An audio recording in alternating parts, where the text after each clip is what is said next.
Getxoko udalak gure zirkuarekin adostu duen hitzarmenak postasuna suposatzen du guretzat. Umeen eta gazteen euskararen ezagutza eta erabilera handitzeko neurriekin bat datorrelako. Getxoko udaletik apustu handia egiten dugu euskararen erabilera sustatzen duten ekimenen alde. Horregatik besoak zabalik ongi etorria ematen dizuegu. Me gustaría invitar a todas las personas que quieran acercarse al euskera o que estén aprendiéndolo a participar en esta actividad de una manera tan divertida y ociosa.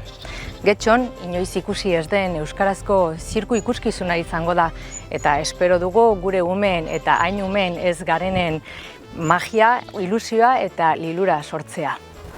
Bueno, estamos súper contentos porque vamos a dar comienzo a nuestra octava gira y doblemente contentos porque lo vamos a hacer en Getxo. Va a ser la segunda vez que empezamos una gira en Vizcaya y es un privilegio y una suerte poder montar el circo aquí y animar a la gente que también igual no está en euskaldun, pero es una bonita manera de acercarse al euskera, a nuestro idioma, de reírse en euskera y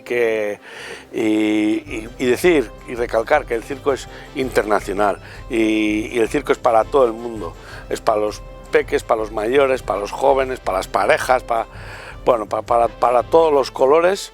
Y eso es lo que vamos a ofrecer, mucho color, mucha magia. Aquí está el mago, Alau mía y Manol Ituño, y que vengáis a pasarlo bien.